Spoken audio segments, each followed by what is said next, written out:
Muito prazer, eu sou Luiz Carrilho e estamos entrando em mais um vídeo, na nossa série do zero à educação financeira, e hoje eu quero falar sobre oferta e demanda, que é praticamente uma das principais leis que a gente tem sobre o dinheiro no mundo, E antes de falar em si sobre oferta e demanda, eu queria falar sobre leis superiores às leis dos homens. E o que seria isso, Um exemplo, igual a gente consegue ver na imagem, é a física, a gravidade.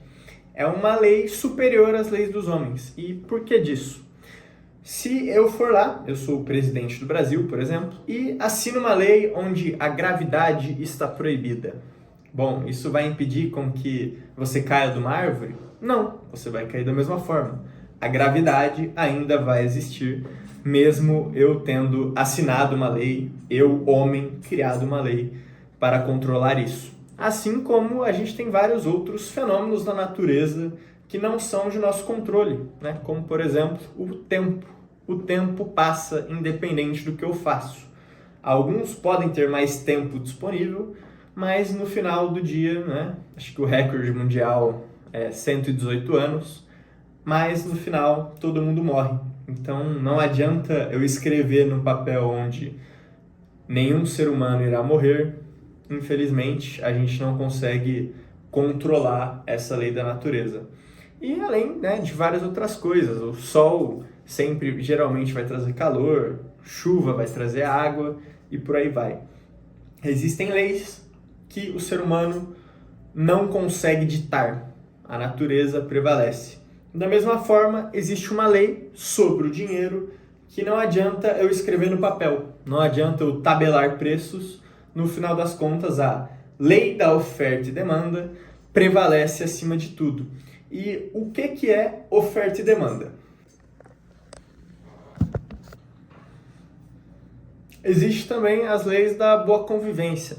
Vamos supor que, eu novamente sou o presidente do Brasil e eu vou ditar que a felicidade é proibida, que a educação é proibida.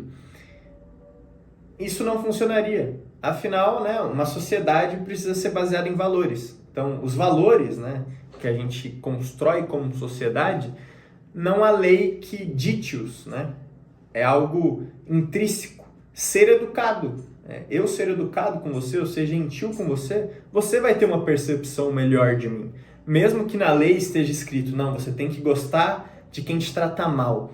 Não vai acontecer isso de fato na vida real. Você vai gostar de quem é gentil com você, de quem trata bem você. Eu vou fazer uso desses gráficos aqui que eu coloquei na tela para explicar um pouco melhor como funciona a oferta e demanda.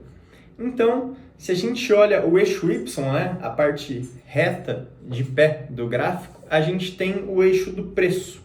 E já no eixo X, o eixo deitado, a gente tem a quantidade. E a gente tem algumas linhas. A linha azul sendo a da demanda e a linha vermelha sendo a da oferta. E o que é que a gente consegue ver aqui, Que quanto maior o preço, a demanda começa aqui e vai descendo, menor é a quantidade. Como eu consigo dar um exemplo disso? Bom, vamos imaginar carros. Eu acho que todo mundo aqui já ouviu falar da marca Ferrari. Ferrari é um carro de luxo, para quem não conhece, é um carro muito caro, uma marca super exclusiva. E a gente tem poucas Ferraris no mundo. Vamos imaginar, não é um número real, que a gente tenha 10 Ferraris. 10 Ferraris faz com que o preço possa ser muito alto. Afinal, o preço é muito alto, dado que a gente tem uma pouca quantidade desse produto no mercado. E se a gente parar para olhar, a Ferrari é um carro pouco demandado, Afinal, não tem muita gente com condições e até mesmo tendo a condição, não tem muita gente que quer ter esse tipo de carro. Mas se a gente para olhar para um carro popular, que seria já quando a quantidade é muito maior, a gente tem uma demanda muito alta sobre esse carro. Todo mundo, por exemplo, quer ter um Uno, vamos imaginar assim, é um carro mais de entrada.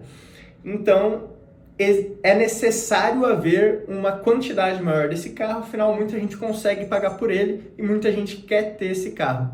E por isso a gente tem essa curva assim, né?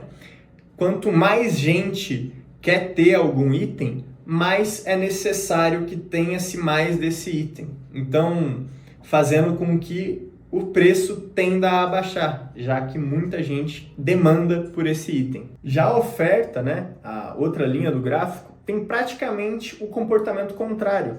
Afinal, se eu tenho pouca, né, o preço de algo é muito baixo, eu não vou querer fazer esse algo. Vamos imaginar que eu vou vender brigadeiro na rua e eu vou lucrar cada venda do brigadeiro 1 centavo. Muito provavelmente eu não vá querer vender brigadeiro.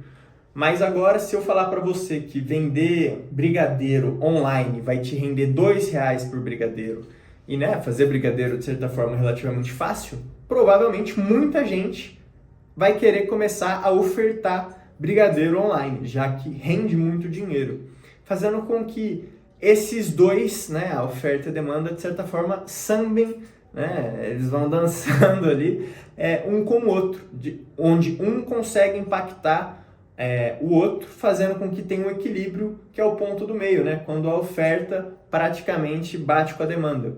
Um exemplo disso seria, imagina numa cidade só tem uma loja de sapato. Essa loja de sapato pode ter preços maiores, né? Afinal, ela é a única que oferta esse produto. E tem muita demanda sobre esse produto, todo mundo quer ter esse produto, mas ela é a única, é o monopólio da cidade. Mas então abre um concorrente. Esse concorrente vai fazer com que os preços tendem a baixar, afinal, né, eu quero roubar os clientes da outra loja, quero trazer para a minha, então eu vou oferecer alguma vantagem, sendo ela um preço menor. E a outra, para não perder mercado, também tende a baixar esse preço, fazendo com que no final os preços se equilibrem quanto mais oferta eu tenho de um mesmo produto que todo mundo consegue, né, que todo mundo demanda. E, né, com esses dois gráficos, a gente consegue olhar, por exemplo, o gráfico à esquerda, onde a gente tem uma oferta, variou, né, a oferta estava num ponto inicial e no final ela foi para a direita, indicando que a oferta de certo produto tem aumentado, enquanto a demanda permaneceu a mesma. E qual o exemplo disso que a gente consegue mostrar, né? Hoje em dia, a gente tem muitos serviços de streaming. A gente tem YouTube, Netflix, Amazon Prime e, em teoria, a gente não tem tanta demanda por esses serviços. Eu, por exemplo, uso YouTube, já outra pessoa usa outro serviço. Então, muita gente quer vender esse tipo de produto de streaming, enquanto a gente tem uma mesma população que consome esse tipo, fazendo com que os preços tendem a baixar, já que eu quero ser mais competitivo, eu quero atrair mais público.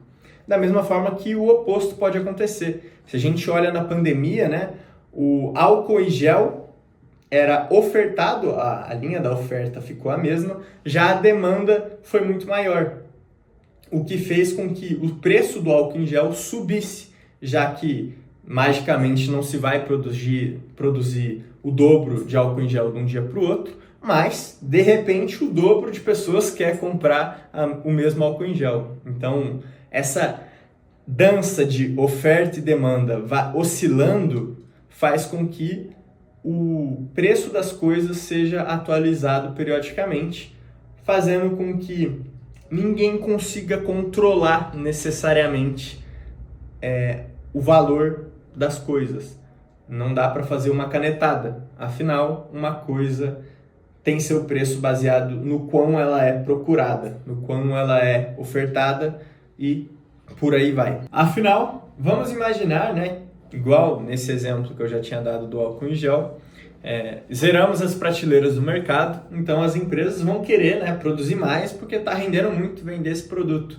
Só que com isso, eu não sei exatamente que produtos é utilizado para produzir álcool em gel, mas esses produtos vão passar a ficar mais caros, afinal a demanda por eles aumentou também, né?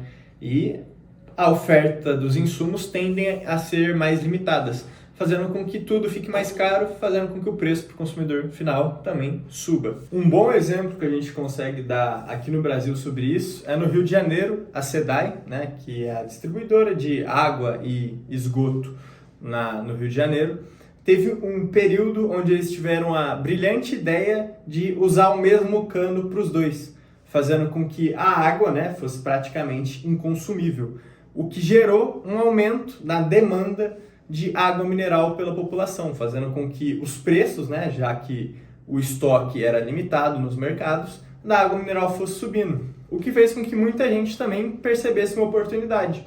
Eu posso ir para São Paulo, comprar 1 litro de água a R$1 e vir para o Rio de Janeiro e vender a R$3 ou R$4. O que fizesse com que, com o tempo, né, mais água fosse ofertada e os preços fossem se estabilizando.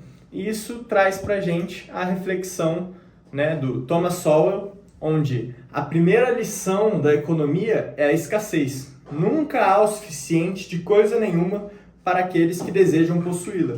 E hoje em dia, na nossa sociedade, tem alguns itens que são praticamente indispensáveis. A energia, a água, internet, né? Todo mundo quer ter isso na própria casa. E, né, continuando a frase, a primeira lição da política é ignorar a primeira lição da economia. E por que eu digo isso, né? Voltando naquele exemplo do Rio de Janeiro, onde a água começou a ficar muito cara, apareceram na época políticos falando, não, que a água, temos que tabelar, né? A água não pode passar de um certo preço, afinal é algo essencial para a população.